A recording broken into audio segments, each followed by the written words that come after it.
Vai.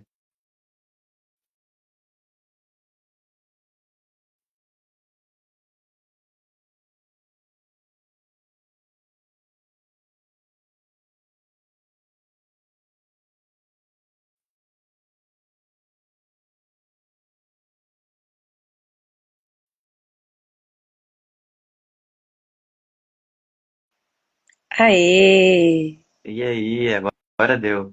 Agora vai. E Dá esse pra também ouvir fica bem? gravado depois, é isso? Fica, aham. Sucesso. Escuto bem. Você me escuta bem? Escuto também. Demorou. Então, bora lá. É, bom, a gente estava conversando antes, né? Pensando no mercado das transferências, como que a gente se conheceu, né? Eu acho que tocou num ponto bem importante, assim, né? Para da onde que a gente vai conhecendo nossos pares, a gente vai fazendo laço, né? E aí, eu tive duas memórias, né? Primeiro que foi pelo coletivo, né? Do Canais Periféricas, começou a fazer formação lá e te conhecia por lá. E aí a gente, eu não lembro qual momento que foi, mas se foi antes ou depois do que a gente começou o cartel sobre dinheiro, que a gente começou a discutir sobre o texto da Neuza, né? A questão do dinheiro. Eu acho que foi por ali que começou essa transferência, né? Vamos dizer aí, uma delas. Mas que eu achei bem importante, assim, a forma como você foi nomeando, né, como o mercado das transferências e que engatou nisso pro grupo, né, pro cartel ali, para a gente pensar o que que seria isso, o que que isso tem a ver com dinheiro, o que que isso tem a ver com as lutas de classe, enfim, o que que você lembra de lá até aqui, assim, como que se deu para você? Bom, eu acho que é bom insistir muito em como as nossas formulações, elaborações, elas são coletivas, né? Inclusive essa própria ideia do mercado da transferência, assim, né? Como foi algo que apareceu, não lembro nem assim na boca de quem, assim, mas lembra das nossas parceiras, né? Da Roberta e da Raquel. E curiosamente também a gente caiu aí no nosso colo um texto, né? De uma aula da Carol Leão, que ela fala sobre a privatização das transferências, então eu acho que de alguma maneira a gente conseguiu acessar alguma coisa que está operando, né, no meio analítico também e que a gente precisa nomear, digamos, enquanto uma questão assim, né, que vai nos apontando para a própria condição da psicanálise como um trabalho, por exemplo, de como que esse mercado das transferências ele opera no sentido de uma centralização também das transferências, né, que também não é sem a nossa agência, digamos assim, né? Então, quem que a gente reconhece, quem que a gente não reconhece nesses lugares de saber, e de como que isso vai operando determinadas diferenças que muitas vezes ficam muito encobertas, assim, no meio analítico, né? Inclusive da própria questão da formação do analista, as nossas tendências, muitas vezes, à guetização também dos nossos espaços, justamente por conta de uma determinada operação que a transferência nos coloca, né, da identidade. Então, se por um lado a gente também está aqui por conta da nossa identidade, da nossa partilha de angústias, né, então, portanto, uma noção até negativa de identidade, né, por outra também essas identidades, elas podem operando no lugar de um pacto também, né, Merlin? No sentido de como que os iguais, eles vão se apoiando e acabam segregando aqueles que aparecem como diferentes, enfim, né, e não à toa inferiorizados e subalternizados, até para garantir que essa diferenciação, esse descolamento seja reiterado, né? Então, Uhum. hoje em dia também a gente lida muito com o fato de um momento muito específico da formação da psicanálise, por conta de uma oferta muito grande, né? Também, portanto, sua demanda, né?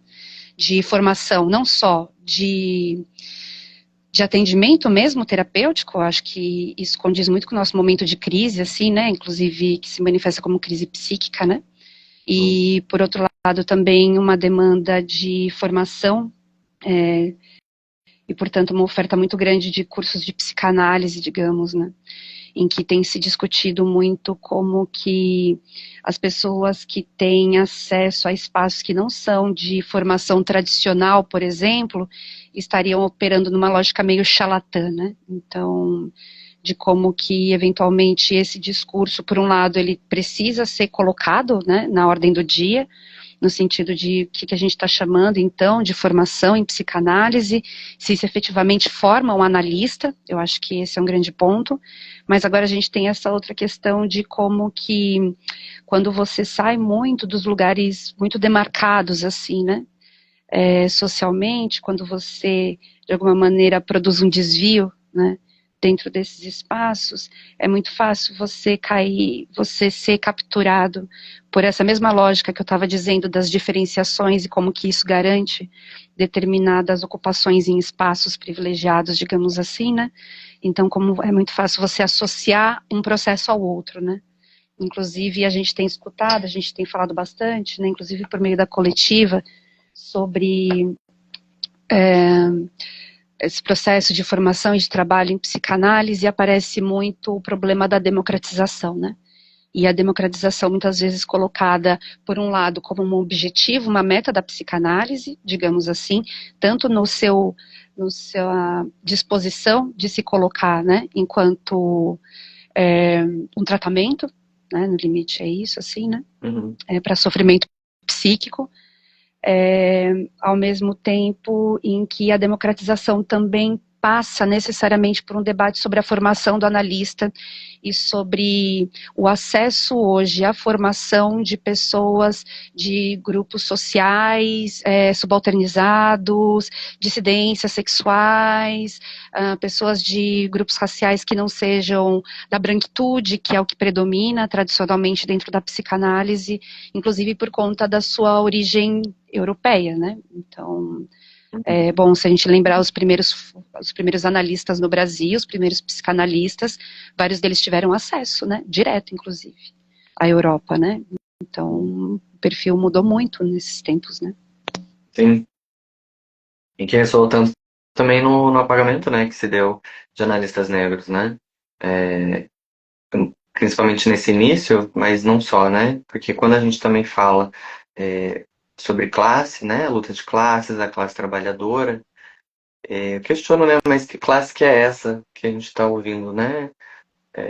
Pensando muito num, num retorno, assim, de como que quem trabalha, quem precisa se sustentar, né, só trabalhando, não é herdeiro, é classe trabalhadora.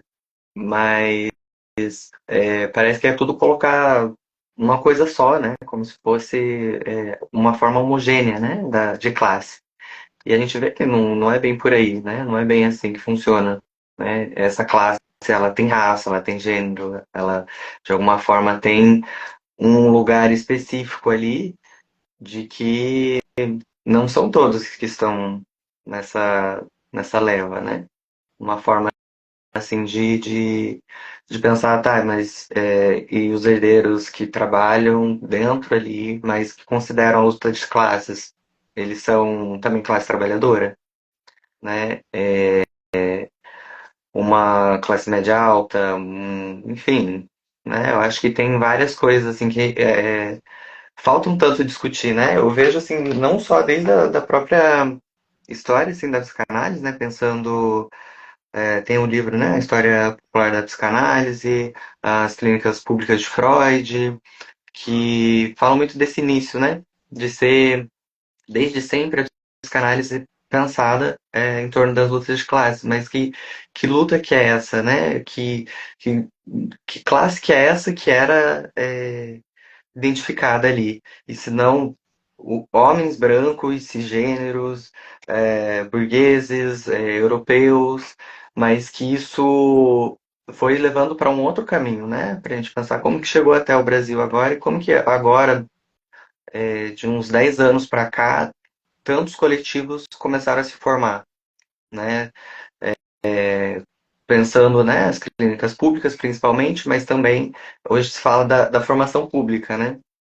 e, e como que a gente pode pensar essas diferentes classes que estão localizadas, pensando principalmente esses coletivos, mas não só, né? Pensando na classe trabalhadora como um todo, de analistas, né? Que estão considerando agora que psicanálise é trabalho, né? Diferente de alguns que acham que psicanálise não é trabalho.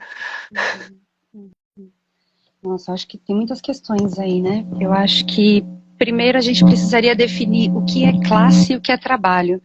E a nossa tendência, num diálogo com uma tradição marxista, é de novo, se remeter a categorias sociais que não dizem respeito à realidade brasileira. Então, a gente já tem um primeiro problema de tradução aí, né?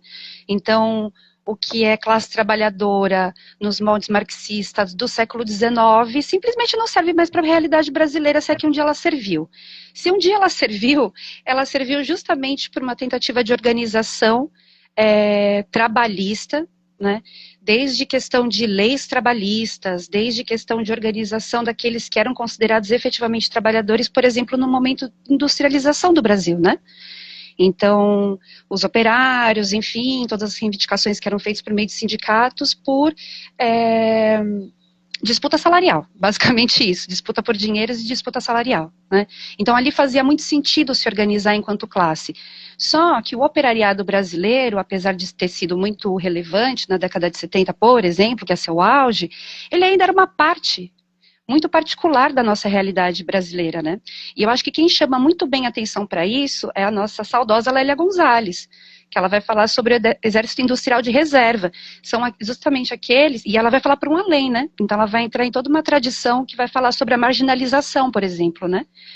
Então, da América Latina, inclusive uma tradição marxista da América Latina, que vai pensar que, bom, tudo bem, né? Tem essa classe trabalhadora, né, que aparece no Brasil principalmente por conta de um processo de industrialização, e existe todo esse exército de reserva que está trabalhando, está se virando, na verdade, né? Está tentando conseguir meios de sobrevivência por meio, sobretudo, de prestação de serviços. Então, aí a gente pode colocar desde faxineira, empregada doméstica, pedreiro, segurança, e aí a gente já vê nitidamente uma diferença de raça também, né? Então, assim, o operariado brasileiro, digamos, ele também tem uma tradição europeia, inclusive dos migrantes, né? Então, se a gente pensar bem nos primórdios mesmo da década de 10 e 20 no Brasil, né, processo de urbanização, migração, lá. E mesmo quando a gente pega esse movimento sindical mais consolidado à esquerda, digamos assim, né, no Brasil, como recorte à década de 70, por exemplo, né, o que a gente vê também é uma predominância branca e masculina. Né? Então, eu acho que tem uma questão primeira aí dos nossos referenciais, então acho que isso é bom a gente sacar, porque é um pouco a organização através de classe trabalhadora, né, com essa orientação marxista, nesses moldes mais tradicionais, digamos assim, eventualmente ela está muito presa a uma circunscrição que não corresponde nem à realidade brasileira e muito menos ao nosso momento histórico atual. Né? Então, assim, o que a gente está chamando efetivamente de classe e o que a gente está chamando efetivamente de trabalho. E eu lembro de uma das nossas discussões de cartel, algum de nós, assim, chegou a falar sobre como que classe hoje em dia está muito vinculado à renda, né? Uhum. Então, a classe média, os ricos, os pobres, classe A, B, C, eu acho que foi até você, não foi, Merlin? Uhum. Essa questão da classe A, B, C, D. Então, ela não está se referindo diretamente à ocupação e à posição no trabalho. Ela está referida à renda. Então, significa que aí você pode contar muitos elementos, inclusive a própria questão da hereditariedade, né? Então, a gente tem né, os grupos de herdeiros, que podem estar em diferentes classes de renda, digamos assim, né? E que essas pessoas, eventualmente, elas não precisam, de modo imediato, se dispor enquanto força de trabalho, digamos assim, para conseguir dinheiro para comprar. Hoje também, que é uma certa centralidade da discussão na relação com o dinheiro, né? E aí a gente começa a pensar nos próprios acessos a dinheiro, né? E muitas vezes quando a gente subordina esse problema da nossa dependência do dinheiro e da maneira como as pessoas acessam dinheiro a partir de uma noção de classe, a gente acaba apagando todas as diferenças que essa classe trabalhadora, essa identidade por meio de um trabalho, de um ofício muito específico, esconde. No caso da psicanálise, isso fica muito evidente. Se a gente pensar assim, numa outra classe de trabalhadores, né? Por exemplo, os entregadores, né? Que são os mais organizados hoje em dia, por exemplo. Eles sim podem falar de uma identidade que tem que ver, inclusive, com renda, né? Que os submetem a um determinado regime de trabalho. No caso da psicanálise, eventualmente, esse problema estava um pouco escamoteado quando ele atingia só uma determinada parte da nossa sociedade, né? Sim. Quando ele estava ali entre as camadas médias e altas, né? Uma questão, inclusive, das elites, né? A verdade é essa. Uhum.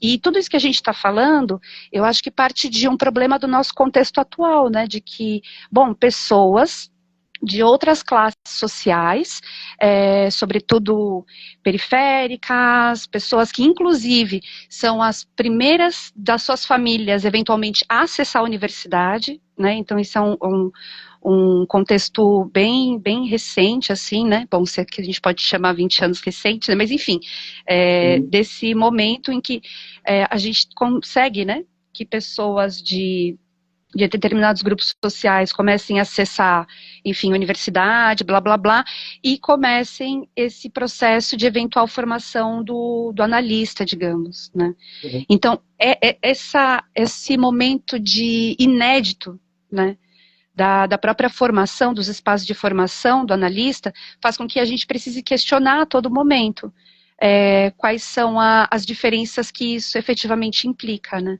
Então, por um lado, é muito interessante esse movimento do qual a gente faz parte, diga-se de passagem, né? De um reconhecimento da psicanálise enquanto trabalho, ao mesmo tempo em que o reconhecimento da psicanálise enquanto trabalho, ela também precisa se voltar para si mesma, para perguntar primeiro o que a gente está chamando de trabalho, e o que significa esse reconhecimento de classe que não resulte num apagamento das diferenças internas a ela mesma. Até porque Uhum. ela tem uma especificidade, né? Então acho que isso que é importante, assim, né? Total. Isso me fez pensar, né? Você falou da Lélia também, de como que ela fala, né? Do mito da democracia racial, é algo que ressurge, né? Nos discursos também em torno de classe, em torno da raça em conjunto, de como se dissesse que o racismo não existe mais, e como que não existisse mais essas diferenças, né, que nem você está falando, e que me faz pensar também de como que tem tem uns discursos que eu me lembrei agora que falam sobre a gente está no mesmo barco e a gente é tudo da mesma classe, que lembra o que Gilberto Freire falava, né? Somos todos mestiços, que era algo que a Lélia rebatia, né? E aí eu acho isso tão curioso de como que isso volta, né? Como que uma coisa tem relação com a outra, né? E de como que a gente já tinha falado, né, algumas vezes, né, de que barcos que são esses, né? Alguns chegam, que tipo de barcos a gente vai pensar que se a gente está no mesmo, né? O Não Titanic. tô, não tô vendo isso. É um Titanic, né? E pensar nessa frase, né, do Gilberto Freire, de como que fala da mestiçagem, do embranquecimento, né, no Brasil, e que é, não dá para colocar tudo no mesmo buraco, não dá para colocar tudo no mesmo lugar, né? Não somos todos mestiços, somos todos miscigenados, acho que é uma grande diferença aí que é importante falar, e de como que isso também reverbera, né? De quem que a gente escuta esses discursos, né? Se não pessoas brancas de uma alta classe, né? Seja elas suas diferenças também, né? Porque também tem uma classe média alta, um herdeiro, enfim, mas que é bem diferente dessa classe, né? Que você estava colocando agora, do exemplo, né? Dos entregadores, que lembra até a forma como popularmente, né, por algumas pessoas se escuta como subemprego. Eu fico pensando, na psicanálise é um subemprego? Curioso, né? A gente está, de alguma maneira, num lugar bem, bem diferente, mesmo aqueles que, enfim, precisam ir nessa lógica de uberização, né, da clínica ali e não consegue cobrar muito ou não consegue captar tantos pacientes, independente de tempo, né, porque tem muitos que falam, não, mas essa é questão de tempo, de início é assim mesmo. Mas aí a gente conversa com outras pessoas, né, que estão há mais de 10 anos ali na clínica e falam, gente, as coisas mudaram um pouco, mas ainda assim tem essa coisa, né, essa identidade marcada ali por trás de onde que você vem, se você é periférico, se você é negro, se você é trans. Tem vários recortes ali que vai saindo dessa lógica temporal, né? Não, daqui 10, 20 anos vai ser diferente, é porque vocês estão no começo, né? Me lembrou até de uma coisa assim que eu vi esses dias, estavam ofertando uma vaga para professor de psicanálise, mas que o requisito era acima de 60 anos. Aí eu fiquei assim, nossa, olha só que engraçado, né? Parece que é justo o que espero, né? O psicanalista ele só pode ser aquele que tem ali seus 40 anos no mínimo de experiência. Senão, ele não é considerado. Os jovens ali eles são um projeto, eles são sempre informação, né? Também a gente pensa a questão da autorização, né? Como muitos não conseguem se considerar enquanto psicanalistas, falam estão em formação, estão, né? É sempre algo ali. é, a fazer, né? Não algo que você já está praticando, né? Por mais que seja ali de início. Nossa, quantas questões, só vem com pedrada. Vamos lá. Me veio muitas coisas, assim. Me veio primeiro essa questão da formação, né? Então, de uma formação que é, assim, um processo contínuo, né? E é mesmo, né? Para a gente também não cair no outro lugar de pessoas que a gente também sabe que chegam num determinado momento do seu processo, param de fazer análise, né, começam a surgir questões, inclusive, né, de embates geracionais, enfim, eventualmente precisariam voltar para um processo analítico, né, e não fazem. Então, assim, tem uma questão aí. Eu acho que é o primeiro ponto, assim. Tem um outro ponto que eu tenho insistido muito, né, que é sobre as diferentes dimensões do trabalho, de quando a gente está falando do psicanalista, né. Então, assim, quando a gente está pensando no analista, o analista é muito mais uma posição do que uma profissão, né? Talvez a profissão e o trabalho seja de psicanalista, né? Assim como psicoterapeuta, como psicólogo, enfim. Então, essa é uma dimensão. Aí a gente entra em todos os problemas que são da ordem do... Bom, se isso daqui é um trabalho, ele precisa ser remunerado, porque a minha força de trabalho precisa ser suficientemente remunerado para conseguir reproduzi-la, né? Então, assim, eu pago boleto, eu preciso comer, eu tenho que ter um consultório, eu preciso investir na minha formação, eu preciso investir no meu processo analítico, na supervisão, enfim, tudo isso que nos envolve para a dimensão do dinheiro mais especificamente e para o social, para a sustentação, né? O dinheiro aí como esse grande representante, digamos assim, das equivalências, né, dentro do capital. Acho que uma coisa é essa. A outra questão é esse problema do analista, enquanto posição, de fato, do que a gente faz dentro de um setting. Aí que eu acho que o babado começa a ficar louco também, né, de como que a gente consegue fazer essa diferenciação, porque muitas vezes uma dimensão ela é muito contraditória em relação à outra, né.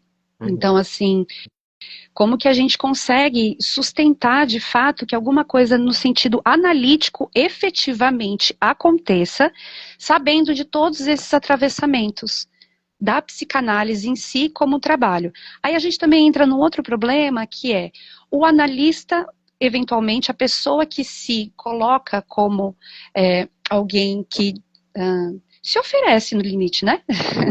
Enfim, está à disposição, né, de oferecer esse trabalho de analista, ele se identifica nesse lugar do psicanalista, né? Então, como que a gente faz para manter um certo descolamento em relação a isso, né? Dessa questão, dessa identidade fechada do psicanalista. Eu acho que isso é importante, inclusive, porque isso nos impede de fazer até mesmo a crítica ao próprio campo. E isso não só é absurdamente necessário, assim, por várias questões, para a gente, inclusive, não cair nos nossos próprios engodos, mas é porque é a partir da crítica do nosso próprio campo que as coisas vão se modificando, pelo menos em consonância com o nosso tempo atual. Então, assim, e o nosso tempo atual é um momento de crise. A gente está falando de um momento de crise do trabalho, inclusive, né? E a psicanálise, ela não está fora disso. Então, qualquer tipo de organização, ao meu ver, tá? Qualquer tipo de organização que pense essa questão da classe e do trabalho como categorias centrais dentro de uma sociedade capitalista, primeiro, tem que saber que a sociedade está em crise, né? E de que essas categorias deveriam ser tomadas como negativas. Né? A gente não tem que fazer uma honra, um elogio ao trabalho. Né? A própria noção de trabalho, ela vem de um instrumento de tortura. A gente trabalha como condição de sobrevivência para acessar dinheiro dentro do capital. Né? Então, assim, esse é o primeiro ponto que deveria ser criticado. Inclusive, internamente, a própria psicanálise. Porque a psicanálise vai ser aquela que, por conta de uma certa relação com o laço social, ela se pretende subverter essa ordem em alguma dimensão, né? E eu estou dizendo isso porque, por muito tempo, a psicanálise não foi reconhecida em determinados campos como trabalho, inclusive internamente, quem dirá fora, digamos assim, né? Desse âmbito, talvez por conta de não querer se haver com essa dimensão, né? Da nossa relação imediata com o capital. E aí eu estou chamando a atenção principalmente ao capital, porque eu acho que é a partir daí que a gente consegue desdobrar quais são todos os problemas das nossas diferenças, né? Então, assim, como que a gente consegue lidar dentro desse próprio campo que se quer formador de uma unidade, psicanalistas, enquanto classe de trabalhadores, digamos assim, né, que tem um trabalho em ofício, como que ele consegue reconhecer essas disparidades dentro do próprio campo e não fazer tabula rasa a elas, né? Voltando a essa questão do barco. Então, assim, bom, pensando num Titanic, numa situação de naufrágio, a gente pode estar no mesmo barco? Bom, vamos começar com quem conseguir embarcar, né? Então, assim, quem conseguiu embarcar, né? Então, assim, uma galera já ficou de fora, mas firmeza, vamos lá. A galera embarcou. Todo mundo que está embarcado está na mesma condição? Obviamente que não, né? E no momento de naufrágio, elas também não vão naufragar nas mesmas condições. Alguns vão ter bote salva-vida, outros vão estar lá nos porões e não vão conseguir sair dessa embarcação. Então, acho que é importante a gente sacar um pouco dessas diferenças, no sentido até mesmo de pensar como que a gente... Primeiro, né, por que isso importa? Eu acho que isso é importante também, né, assim. Por que dentro de uma organização como que está pensando classe e trabalho, a psicanálise por meio dessas duas categorias, por que essa diferenciação importa, né? No sentido de questão de raça, questão de classe, a questão de gênero, por exemplo. Eu acho que também tem um reconhecimento necessário, né, do nosso próprio campo, de como que essas desigualdades, elas operam. E elas não operam para fora, elas operam para dentro também, porque a gente não, né, até pensando nessa própria relação entre isso que aparece para a gente como dentro e fora, né? Sim. E você falou disso, sim, me fez pensar em algo muito importante para debater, que é esse reconhecimento, né? Essa conscientização, vamos dizer, de que classe que é essa, né? Que a gente começa a falar de que classe que você vem e também pensando na ascensão, né? Porque é algo que praticamente muda para muitas pessoas, principalmente pessoas brancas, mas não só, no sentido de algumas pessoas, né, como a gente mesmo que já colocou, vem nesse lugar, né?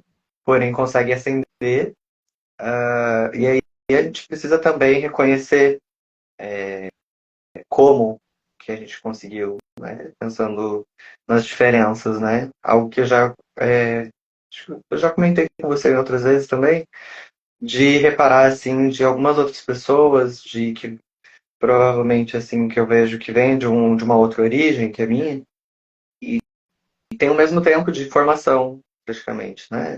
Seja a mesma, né, graduação ou não, mas assim, e de como que tem uma outra visibilidade, um outro reconhecimento, mora em outro território, né? Também uma pessoa branca, mas aí eu fico questionando, nossa, mas o que que eu fiz de errado?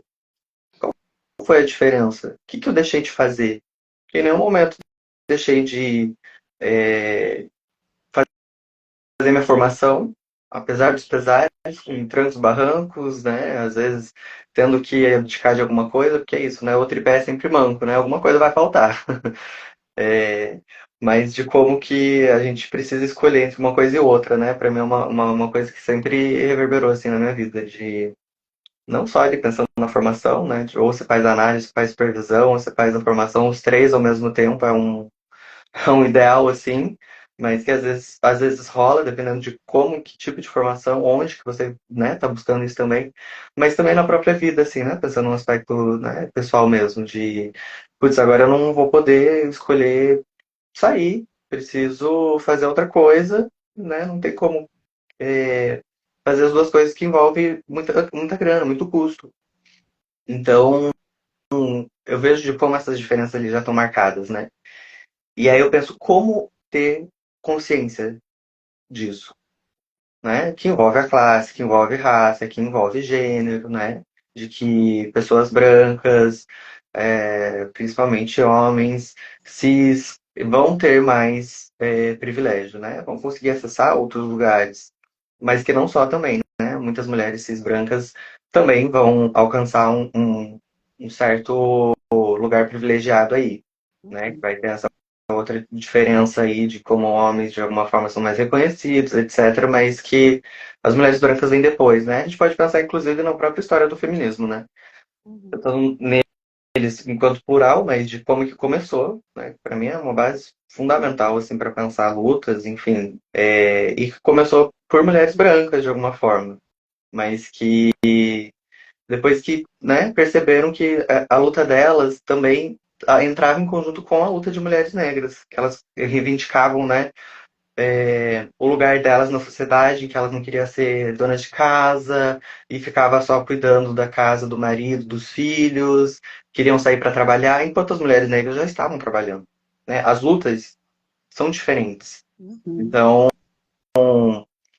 é algo assim que para mim não tem como não discutir sobre isso quando a gente vai falar em classe, né? Uma coisa reverbera na outra, porque aí o que eu consigo ver desde, né, estudando ali em torno da história ali da psicanálise, é de como que essa luta de classe, não só na psicanálise, mas pensando até em Marx, assim, é uma luta de classes de homens para homens, de homens brancos e cisgêneros, né? O cisgênero ali é outra discussão que ainda tá mais apagada, né? Tá só ali que é homem já vai essa visão de um homem cis, né? Que homens trans é um outro apagamento que na psicanálise inclusive não se fala, né? Quando se fala de pessoas trans é só mulheres trans e travestis e ainda praticamente se referem apenas no masculino, né?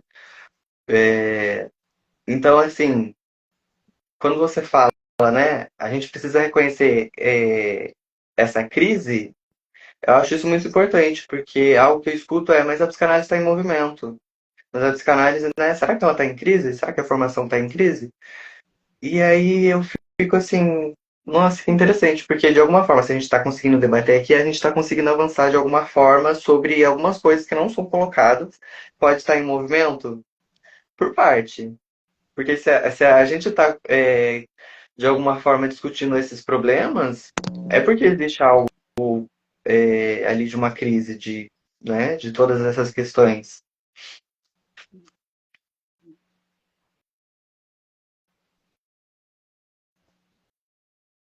Pensando nessa questão da luta de classes, assim, né? Inclusive em termos de crise. Acho interessante quando você faz esse movimento de dizer que, bom, no limite a luta de classes é uma luta entre homens, né? Entre homens cis. Porque aí a gente puxa para alguma coisa que talvez o nosso momento histórico explicite isso, que é muito mais uma estrutura de guerra civil do que de uma luta de classes, né? E lembrando que guerra civil, pensando nas formulações do Marx que você estava chamando a atenção, né? nas formulações do Marx isso já aparece muito evidentemente, essa questão da guerra civil, e talvez da sociedade como uma guerra civil, né? A sociedade civil enquanto algo que se estrutura na forma de guerra, digamos assim, né? E aí, pensando nisso, é interessante, porque aí a gente consegue entender um pouco o que é classe nesse sentido, né? Que é justamente a organização dentro de um determinado relação, digamos assim, posição, né, que se está dentro de um processo produtivo, de grupos que se identificam com aquela mesma posição, né? Então, a classe dos trabalhadores, a classe dos proprietários, capitalistas, enfim, né? Eu acho que vai orientando um pouco, assim. Então, se a gente voltar e pensar a psicanálise como classe trabalhadora, eu acho que a gente precisa fazer justamente esse movimento, né? Então, assim, reconhecer aonde nós estamos dentro de uma sociedade que se estrutura como guerra civil. Então, acho que esse movimento é interessante, assim, né? E isso não vai ser uma tentativa, e é óbvio que a psicanálise está em movimento, né? Então, porque, assim, se ela não estiver em movimento, ela não...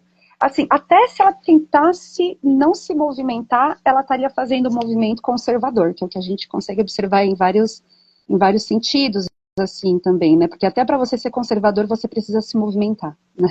Porque é o contrário, né? Eu acho que o nosso mundão nos puxa a estar todo momento, inclusive por isso que é tão cansativo, né? Uhum. E não é à toa que a nossa sensação contemporânea é uma sensação de aceleração do tempo. Então, assim, as pessoas estão se movimentando. Eu acho que a grande pergunta é para onde elas estão se movimentando.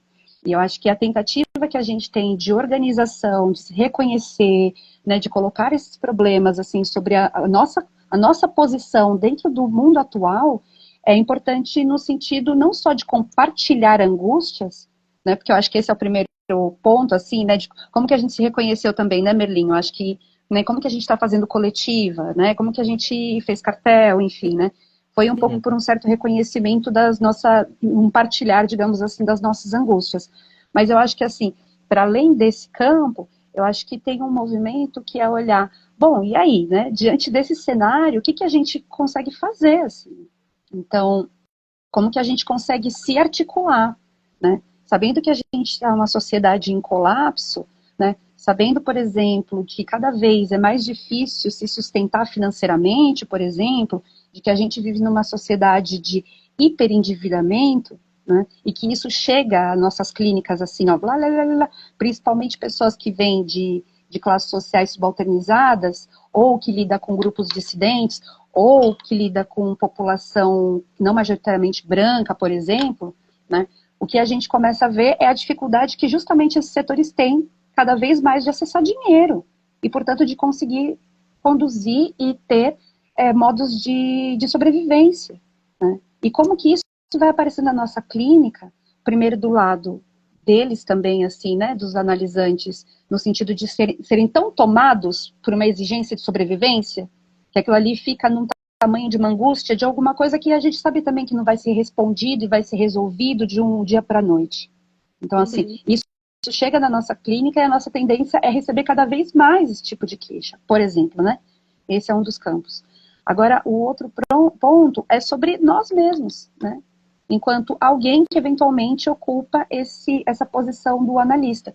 Eu lembro que me chamou muita atenção numa situação de supervisão, em que o Gabriel trouxe a situação do Líbano. Inclusive, eu até fiz um textinho, foi bem polêmico, eu fiz um textinho que eu apresentei lá no Fórum do Campo Lacaniano, mas eu acho que porque ele nos dá mostra, assim, sabe? Um pouco de um cenário que a gente precisa ter como mente, assim, né? Até porque, em outros termos, ele já aconteceu no Brasil, na época do Collor, inflação a mil, blá, blá, blá, blá, blá, que tem que ver com os efeitos da guerra na Palestina, e como que isso acabou respingando, digamos assim, no Líbano. E aí, de analistas que já não estavam mais recebendo na clínica, né, porque os seus próprios analisantes já não tinham mais como pagá-los, inflação a mil, enfim, crise absurda, e eles também não tinham mais como sustentar-se financeiramente, né. E assim, como que você sustenta uma clínica, sendo que você não tem uma sustentação material da sua própria vida? Essa é a grande questão, né? Aí a gente volta a um ponto sobre aquilo que a gente sempre vai chamar a atenção de um certo elitismo, né? Então, assim, então quem que é capaz, quem que consegue suportar, sustentar, uma clínica. Aquelas pessoas que já têm condições materiais estabelecidas, que não precisam, portanto, vender sua força de trabalho de maneira imediata, né? O que vai sobrar disso? Os herdeiros, né? Ou pessoas que têm familiares que conseguem bancá-los. E aí a gente volta. Tá bom, quem são essas pessoas, né? E quem está para fora disso? E quais são as diferenças? E voltando, mas por que? Porque os marcadores sociais, eles importam. Porque eles vão dizer quais são as pessoas que podem efetivamente ocupar determinados espaços e as outras que não podem, elas vão ficar de fora, né? Quando muito, elas vão ser assimiladas enquanto for possível que se faça atendimento dos seus pares, né? E aí a gente volta ao problema que você trouxe logo no começo, que é de você ver como que é diferente, né, a inserção de pessoas que fazem formação e são, enfim, que vieram das melhores escolas, desde ensino médio, que fizeram uma rede, que moram nos bairros mais, enfim, elitizados, ou tradicionais, ou ricos da cidade, que circulam entre esses meios, né, que já chegam na universidade, enfim, conhecendo várias pessoas, né, tem as suas redes, digamos assim, formam as suas bolhas, que já chegam nas formações de psicanálise, já um pouco desse reconhecimento também, dessas bolhas, desses lugares de classe, com acesso, que eventualmente podem, né, despender de muito tempo, muita energia e muito dinheiro, até consolidarem uma clínica, né? Então, eu acho que isso é uma coisa que a gente precisaria parar para pensar mais, assim, no sentido de como que a gente taca os efeitos que isso produz, né? Então, sobretudo, de sustentação, de reconhecimento desse movimento, por um lado, né? E de um reconhecimento de como que esse movimento, ele é necessariamente um movimento segregador, no sentido de que, bom, você está ali entre os seus pares, né, já tradicionalmente colocados dentro desse lugar, que querendo ou não, a formação da psicanálise nos lança, porque é isso, ela nos lança para esse lugar, assim, né, inclusive pessoas periféricas, enfim, pessoas que não são brancas, dissidentes, elas acabam tendo que se adentrar nesses espaços para se formar, né, então, assim, hoje em dia a gente tem uma realidade um pouco mais distinta, né? Então, assim, a gente já tem coletivos periféricos, a gente tem espaços de formação, inclusive online, enfim, mas eu acho que aí a gente cai num outro problema, que é em relação à guetização, né? Que a gente vem chamando bastante atenção em relação a isso, né? Então, bom, um contraponto é a gente formar entre nós coletivos em que consiga contemplar, digamos assim, esses que ficaram de fora, digamos, né? Então, são coletivos periféricos, coletivos, enfim, que, inclusive, muito baseados na questão da territorialidade. É engraçado isso, né? Não sei, eu fiquei pensando um pouco nisso, assim. Uhum. Achei bem interessante você trouxe a questão da segregação, né? Que é algo que tem tanto o Lacan, tem outro autor também, que é o Ascough Faré, que fala sobre ter uma relação com a fraternidade, né? Enquanto existir segregação, de alguma forma existir fraternidade, pensando de como que esses excluídos, né, vamos dizer assim, eles se unem porque eles são segregados. Porém, é algo assim que eu fico vendo acontecendo aos poucos, né? Que eu vejo que é uma demanda, um tanto, pelo menos para mim, no que eu vou lendo, dessa fraternidade, né? Dessa suposta ali, união, vamos dizer assim, desses segregados. De que a luta do movimento trans, do movimento negro, de vários movimentos, eles um tem relação com o outro, mas de como que é tão difícil a gente pensar nisso, né? De como que se cruza na luta mesmo, né? Porque na vida, assim, na desigualdade, ela já se cruza, né? São sofrimentos diferentes, porém eles têm muito a ver um com o outro, né? Uhum. A forma como acontece. E a gente vê isso na psicanálise também acontecendo, né? Não só na psicanálise, mas enfim, na militância também, para quem atua, de como que as coisas vão sendo escancaradas, né? E que Uhum. nem você falou também, esse movimento conservador também acaba sendo um movimento de como que é como se a gente fosse tão ameaçador que eles ficam com esse receio de que a gente consiga estar nesses lugares, né, de poder, nesses lugares assim, pensando no meio da política, no meio de tendo direitos, né? Então acho que são questões bem importantes. Tem algum comentário Nossa, aqui, a mas Renata tá comentando um monte, gente. Abre aí para ela entrar também ao vivo. Ô, Renata, bora conversar com a gente. Tá fazendo vários comentários. tinha feito um aqui antes desse último, sobre os efeitos disso do lado do analista, porque o pagamento comparece normalmente muito rápido. E o último,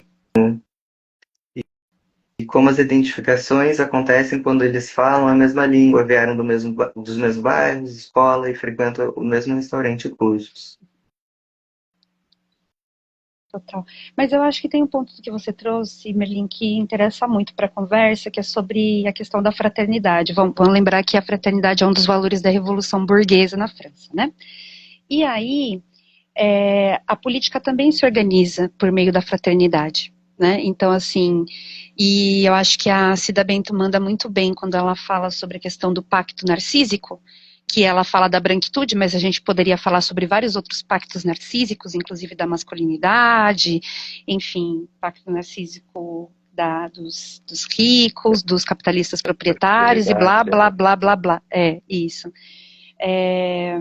A fraternidade, ela também se orienta por esse pacto, né? Então, a fraternidade, ela faz um laço entre os pares, entre os iguais, né? E acaba necessariamente segregando, né? E produzindo processos de exclusão. O que a gente tem sacado historicamente, e aí eu acho que é isso que você chama atenção, de como assim, não é sem. E o livro atual também do Douglas, né? Sobre o que é identitarismo, ele uhum. vai falando sobre essa questão da constituição das identidades, como a identidade ela também é um momento necessário, entre muitas aspas, da própria articulação daqueles que foram excluídos, né? Que é isso que você vai chamando a atenção, né? Então, assim, não é sem esse reconhecimento, inclusive de um orgulho em relação àquilo que foi historicamente inferiorizado, né? A gente pode falar das mulheres, a gente pode falar dos trans, a gente pode falar todo o movimento das dissidências de gênero, a gente pode falar de questões raciais, a gente pode falar de questões territoriais, enfim. Então, a gente está testemunhando, digamos assim, um movimento que é quase uma tentativa de inversão de polarização, né? Então, assim, e esse movimento, querendo ou não, ele é um movimento necessário, né? Agora, eu acho que o nosso grande desafio é fazer uma das coisas que a Lélia insistiu muito, tomando a leitura que ela fez do Lacan, né? Que é a subversão. A gente tem que dar uma rasteira nessa lógica, né? Porque Uhum. ela também é segregadora. Porque aí a gente fecha cada um na sua bolha, aparentemente segura, né? E é interessante que apareça esse imperativo da segurança também, né? Como que a gente vai constituindo os laços, apesar de saber o quanto que ele também é necessário, né? Você formar vínculo com pessoas que compartilham das mesmas angústias, mesmos sofrimentos que você. Isso é um movimento importante, principalmente numa sociedade muito fragmentada, né? A nossa grande questão agora é dar um giro em relação a isso. E o problema é, como que a gente faz para dar esse giro? No sentido de que todas essas diferenças sejam efetivamente reconhecidas e que a gente consiga fazer laço a partir disso. Eu acho que aí que é o pulo do gato. O problema que a gente está dizendo aqui, a gente está batendo nessa tecla, né, Merlin, é que dentro de um próprio campo já avisado disso, dessa potencialidade, inclusive que se coloca nesse lugar subversivo, inclusive que se coloca nesse lugar de um discurso avesso ao discurso capitalista, percebe? Não sustenta lidar com essas diferenças. Eu acho que essa é a questão. Porque o lidar com as diferenças significa reconhecimento de determinadas posições que nós ocupamos, inclusive de privilégio. A gente fala bastante sobre isso, né, Merlin?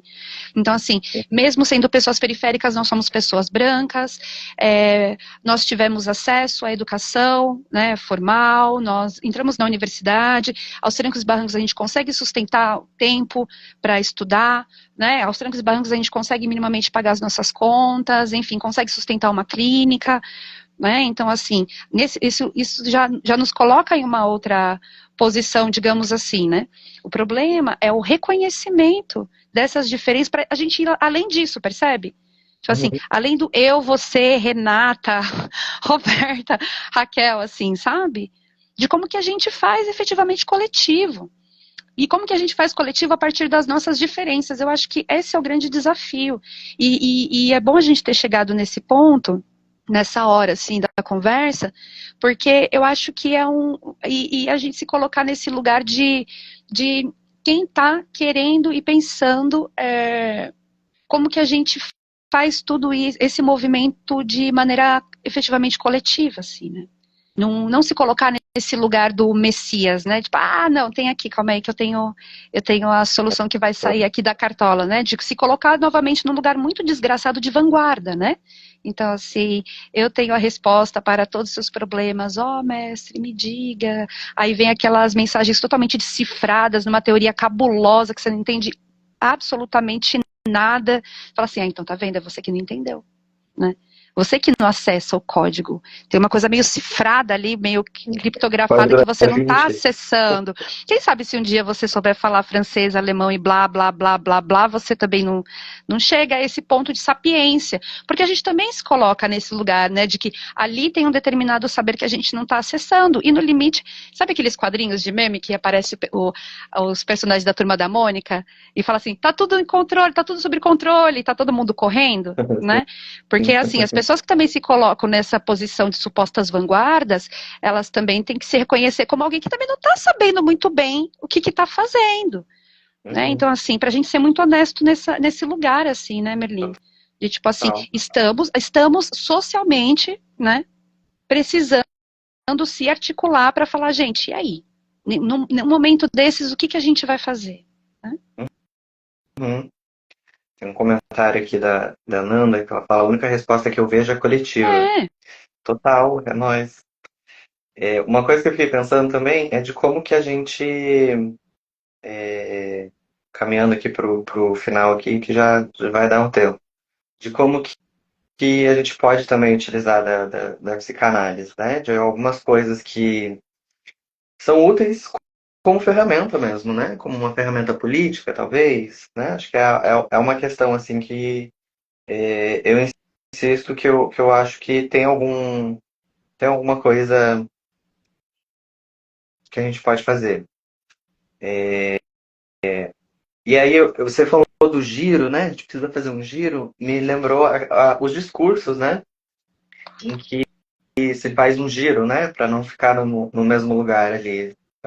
E aí nos quatro discursos, né, do Lacan, o discurso do analista, que é vamos dizer assim, aquele que ele encontra como uma possível saída, talvez. E é uma coisa assim que eu fico achando interessante de como que o que ele traz, né? O que ele diz como o discurso do analista, senão esse que não é um mestre, que ele não é um detentor de saber, porém teoricamente isso dali parece ótimo, só que na prática a gente vê totalmente o contrário. Esse que é o problema, né? O problema em si também é a psicanálise, mas também são os psicanalistas, né? O fã-clube ali que faz a parada. E é isso, a gente vê acontecendo como uma centralização, uma forma de hierarquização, em que sempre tem um que quer se colocar nesse lugar verticalizado, né? Eu lembrei daquela frase. Nem sempre um homem, mas como é que é? Nem sempre um, mas é sempre um homem, uma coisa assim. E que Nem justamente todo homem, mas sempre um nem homem. todo homem é sempre um, justamente. De como que a gente consegue fazer esse giro, né? Porque parece que é algo, parece não, é algo estrutural, portanto é algo inconsciente, mas que cada um é responsável pelo seu próprio inconsciente, né? Se a gente quer falar aí de psicanálise, de Lacan e tal, de como que a gente precisa também estar embasado para argumentar, porque senão a gente só é os revoltados. A gente só é os críticos, é o chato da parada. A gente é isso, Não mas tem não só lógica. isso, né, Merlin? E aí, cara, eu fico pensando nisso, de como que o que que rola das violências, né? Que a gente consegue ver, que a gente consegue denunciar e outras pessoas denunciam, né? Senão que rola assédio, abuso de poder, abuso sexual, racismo, homofobia, transfobia, classismo. Então, assim, acho que essa lógica de ficar teorizando sobre a coisa em si não vale nada se na prática é outra. Se na prática, quem fala que não pode ser o mestre, a gente só é suposto saber, a gente só pode supor, a gente não sabe. Quem sabe é o inconsciente do sujeito. Por que que fica se colocando como mestre, então? Por que que fica se colocando nesse monopólio, né? Fica monopolizando a fala, quer coordenar as coisas, quer fazer isso, quer fazer aquilo, né?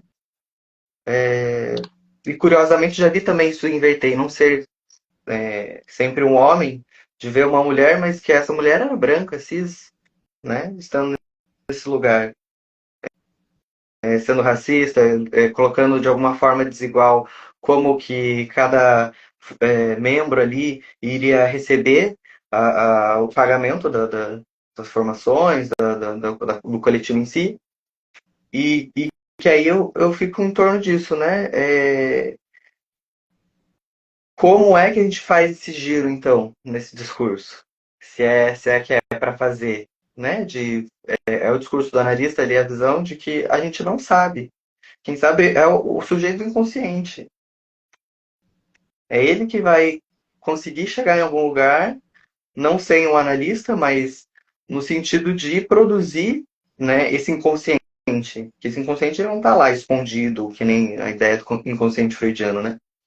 Ele precisa ser produzido, ele precisa, de alguma forma, aparecer enquanto discurso, para ser constituído. Enfim, o que você acha? Que é um negócio a gente se Falo. deixar, a gente fica aqui o dia inteiro, né, Ju? É um debate muito bom. Eu acho que eu só vou pegar de novo nessa diferença entre essa identidade social de classe barra trabalho, psicanalista, e isso que eventualmente é uma posição de analista. Porque você se nomear psicanalista não significa nada. Né? Assim, então, alguma coisa tem que acontecer para que a gente de fato diga, bom, ali aconteceu uma análise, né? Ali de fato algo que dá notícia de uma posição do analista efetivamente operou. Então, eu acho que essa é a primeira distinção. E aí a gente poderia brincar junto com Ascofaré, é isso? Acho que eu farei. Consegui? Ascofaré, que ele tem um texto, eu esqueci o título, mas alguma coisa que remete a essa coisa que a gente sempre escuta, dependendo do lugar no qual a gente está e da posição, efetivamente, né? Isso não é psicanálise. Né? Então, e ele faz essa brincadeira, digamos assim, para dizer sobre racismo. Né? Então, assim, eu acho que inclusive o texto é racismo ou psicanálise. É bom, se alguma coisa dessa ordem está operando, meu amor, não tem análise e não tem nem psicanálise. Então, eu acho que também tem esse momento, né? Vamos falar de giro? Então, assim, vamos falar de um giro bem desse momento de uma virada, de uma torção mesmo dentro da própria teoria e na sua tensão da teoria com a prática, de falar assim, isso não é psicanálise. Então, assim, eu acho que é importante a gente sustentar nisso. Bom, se é um discurso que sustenta a posição de mestre, se é um discurso que sustenta a posição de segregação, se é um discurso que não consegue escutar minimamente a diferença, desculpa, querido, isso não é psicanálise. Né? E assim, como fazer isso também de uma maneira que não... Aí que voltamos à questão do giro, né? Porque assim, o giro, ele não pode ser também nesses termos uma mera alternância de posições. Essa é a brincadeira. Ele precisa ser um giro que destitua essas posições.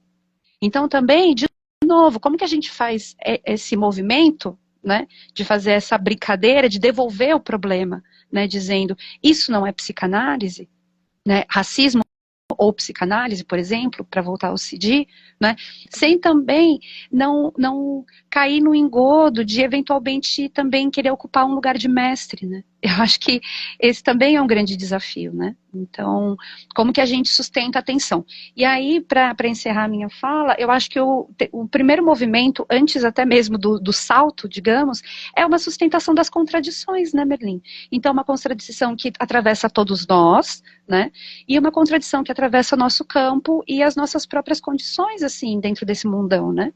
Então, como que a gente consegue enunciar isso? Como que a gente não sai em defesa de um campo, né? Então, assim, como que a gente não sai em defesa imediatamente de uma classe ou de uma posição, enfim, objetiva dentro da nossa sociedade, né?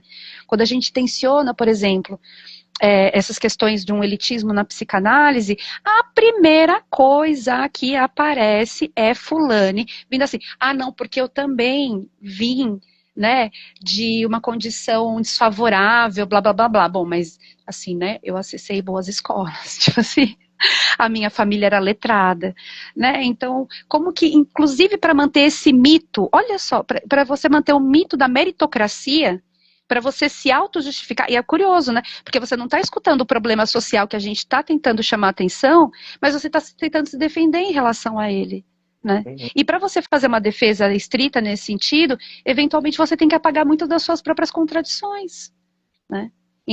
Então, assim, a pergunta é menos por que você chegou, e mais por que só você chegou, né? E que posição é essa que se chega?